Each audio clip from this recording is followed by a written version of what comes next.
بسم اللہ الرحمن الرحیم۔ ناظرین السلام علیکم، میں ہوں آپ کا میزبان صابر شاکر، وفاقی دارالحکومت اسلام آباد سے کچھ تازہ ترین اور اہم معلومات آپ کے ساتھ شیئر کرتے ہیں۔ پاکستان کے حالات و واقعات اور سیاسی صورتحال، ریجن کے حالات اور اسرائیل اور ایران کی جنگ کی تازہ ترین صورتحال۔ اس وقت دنیا دو بڑے بلاکس میں تقسیم ہوتی جا رہی ہے اور یہ لڑائی پھیل رہی ہے۔ اس بارے میں ایک مفصل رپورٹ آپ کے سامنے شیئر کرتے ہیں۔ آج ہے 15 جون اور دن ہے جناب اتوار کا، چھٹی کا دن ہے، لیکن خبروں کی بھرمار ہے۔ جو گزشتہ رات گزری وہ بہت ہی بھیانک تھی اسرائیل اور ایران کے عوام کے لیے، اور خاص طور پر اسرائیل کے عوام کے لیے، کیونکہ انہوں نے کبھی یہ تصور بھی نہیں کیا تھا کہ انہیں حملوں کا اتنی بڑی قیمت ادا کرنی پڑے گی۔ اسرائیل نے یہ سوچ کر ایران کی فوجی قیادت کو نشانہ بنایا کہ اس سے پہلے بھی نشانہ بناتے رہیں، اور ایران نے اس حد تک جواب نہیں دیا تھا۔ اسرائیل کا خیال تھا کہ اب بھی ہم ان کی اعلیٰ ترین فوجی قیادت کو، جوہری قیادت کو جب ہم فارغ کر دیں گے، ہلاک کر دیں گے، تو ایران چپ کر کے ہماری سپریمیسی قبول کر لے گا۔ لیکن اس بار ایسا نہیں ہوا، اور ایران کی طرف سے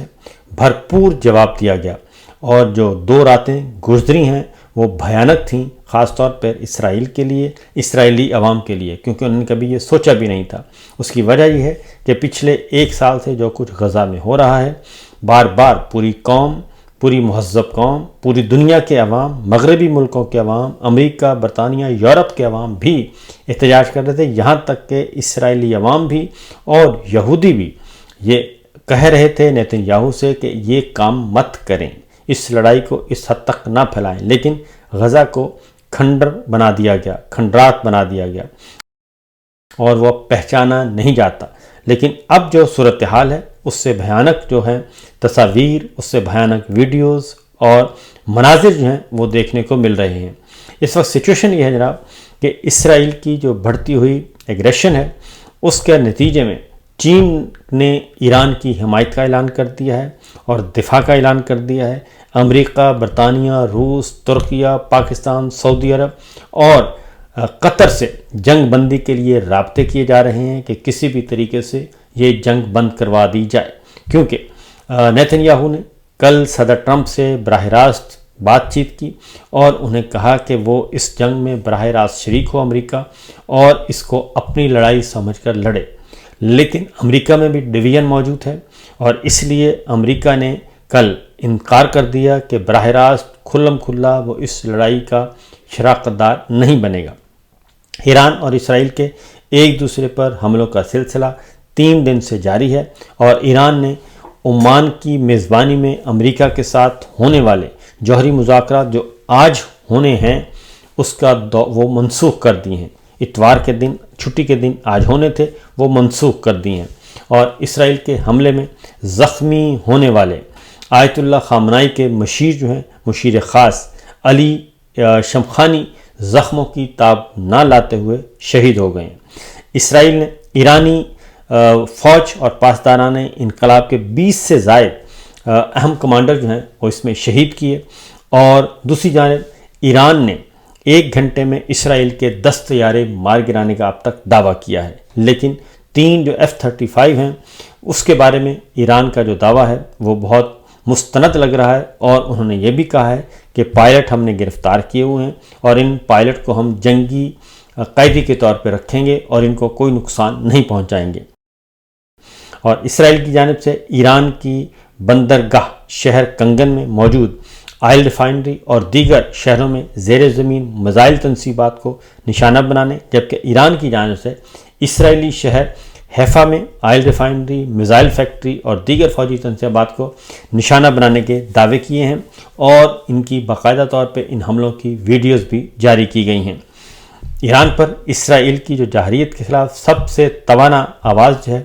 وہ چین کی جانب سے بلند کی گئی، اور چینی وزیر خارجہ نے ایرانی ہم منصب عباس عراقچی سے ٹیلی فون پر رابطہ کیا اور کہا کہ ہم آپ کے جائز حقوق اور مفادات کے دفاع میں آپ کا ساتھ دیں گے۔ اس کے بعد چینی وزیر خارجہ نے اسرائیلی ہم منصب سے ٹیلی فون پہ رابطہ کیا اور 2 ٹوک انداز میں باور کرایا کہ چین ایران پر طاقت کے استعمال کی مخالفت کرتا ہے اور مسائل کے حل کے لیے فریقین کے صبر اور تحمل اور سفارتکاری کے فروغ کا خواہاں ہے، اور اس کے لیے چین کا ثالث کا کردار ادا کرنے کو بھی چین تیار ہے۔ اس کے ساتھ ساتھ قطر کے امیر شیخ تمیم بن احمد الثانی نے بھی ایران کے صدر ڈاکٹر مسعود کو فون کیا اور کہا کہ قطر اس بزدلانہ جارحیت کی شدید ترین الفاظ میں مذمت کرتا ہے، اور انہوں نے کہا کہ قطر اپنے برادر ملک ایران کے ساتھ کھڑا ہے اور تنازعات کے حل اور امن و سلامتی کے قیام کے لیے ایران کے مذاکرات کے نظریے کی حمایت کرتا ہے۔ تو قطر کی طرف سے بھی ایران کی کھلم کھلا حمایت کا اعلان کیا گیا۔ امریکی صدر ڈونلڈ ٹرمپ نے کہا کہ ایران اسرائیل جنگ فوری طور پہ ختم ہونی چاہیے، بند ہونی چاہیے، جبکہ اسرائیلی وزیر اعظم نیتن یاہو نے یہ کہا کہ اسرائیلی حملوں کو امریکہ کی واضح حمایت حاصل ہے، کیونکہ مارکو روبیو کی طرف سے اور امریکہ کی وزارت خارجہ کی طرف سے جو پہلا بیان جاری کیا گیا تھا، انہوں نے اس جنگ سے لا تعلقی کا اعلان کیا اور لا علمی کا اعلان کیا تھا، لیکن پریزیڈنٹ ٹرمپ نے یہ کہا اور نیتن یاہو نے کہا کہ اس حملے سے پہلے انہوں نے پریزیڈنٹ ٹرمپ کو اعتماد میں لیا تھا اور ان کے علم میں تھا کہ میں یہ کارروائی کرنے جا رہا ہوں، لیکن اب جو ہے امریکہ کے اندر سے آوازیں اٹھ رہی ہیں اور وہ بھی یہ سمجھتے ہیں، امریکہ کے اندر سے مؤثر آوازیں آ رہی ہیں، وہ یہ سمجھتے ہیں کہ یہ جو مذاکرات ہو رہے تھے ان کو سبوٹاج کیا گیا ہے ایران اور امریکہ کے مذاکرات کو، لہٰذا وہ پریزیڈنٹ ٹرمپ اور امریکی حکومت سے وہ مطالبہ کر رہے ہیں کہ ہمیں اس جنگ میں شریک نہیں ہونا چاہیے۔ ایران اسرائیل کشیدگی کم کرانے کے لیے عالمی قیادت نے بھی مؤثر رابطے کیے اور شہباز شریف صاحب نے بھی رابطہ کیا، ایران کے صدر سے ٹیلی فونک رابطہ کیا، لیکن وہ میں کیا کہوں کہ اس میں صورتحال اس وقت یہ ہے کہ ہماری اسرائیل پالیسی، فلسطینی پالیسی کیا ہے، وہ بڑی واضح ہے، اور وہ یہ ہے کہ پاکستان میں فلسطین کے حق میں اور اسرائیل کے خلاف مظاہرے کرنے پر، احتجاج کرنے پر، پرامن مظاہرے کرنے پر بھی پابندی ہے، اور جو کوئی کرتے ہیں وہ اکلوتے سینیٹر مشتاق صاحب ہیں، وہ کرتے ہیں تو ان کو ان کی فیملی سمیت اٹھا لیا جاتا ہے اور دہشت گردی کے مقدمات درج کیے جاتے ہیں، اور جو فلسطین کے حق میں اور اسرائیل کے خلاف آتے ہیں احتجاج کرنے، ان پہ گاڑی بھی چڑھائی گئی، یہ بھی سب کچھ ہو چکا ہے۔ اس لیے ہماری جو پالیسی ہے وہ ہمیں بہت اچھی طرح اندازہ ہے، اس لیے ہماری پالیسیوں سے یہ اس طرح کی بیوقوف نہیں بنا سکتے عوام کو۔ سچویشن یہ ہے کہ رابطہ کیا، ٹیلی فون پہ ہوا، بات ختم ہو گئی، اور شہباز شریف صاحب نے پھر ترک صدر طیب اردوان سے بات کی، اور جس میں دونوں رہنماؤں نے اتفاق کیا، لیکن حقیقت یہ ہے کہ جو پاکستان کی جو پالیسی ہے وہ ابھی تک سوئی ہوئی ہے۔ اس کی وجہ ہے کہ اس وقت تمام ممالک جو ہیں وہ، اور پاکستان خاص طور پہ، کیونکہ پاکستان ایران کا ہمسایہ ملک ہے اور بندر عباس تک تو وہ پہنچ چکے ہیں جو حملے ہیں، اور کوئی پتہ نہیں کہ وہ یہ بھی کہہ دیں کہ مسٹیکنلی ایسا ہو گیا اور کوئی نہ کوئی میزائل خدا نخواستہ پاکستان کی طرف آ جائے، تو ہم نے ابھی تک نیشنل سیکورٹی کمیٹی کی میٹنگ ہی بلانے کی زحمت نہیں کی، اور ہم نے ابھی تک اپنی پولیٹیکل لیڈرشپ کو، اپوزیشن کو بھی اعتماد میں لینے کی کوشش نہیں کی، بلکہ سب ہاتھ پہ ہاتھ رکھ کے آرام سے بیٹھے ہیں جیسے عضو معطل ہوتا ہے۔ اس لیے کیونکہ ترکی کو میں دیکھ رہا تھا، طیب اردوان نے اپنی نیشنل سیکورٹی میٹنگ بلا لی ہے، سعودی عرب اس وقت بہت زیادہ متحرک ہے، اور قطر متحرک ہے، یو اے ای نے اپنے جو ہے وہ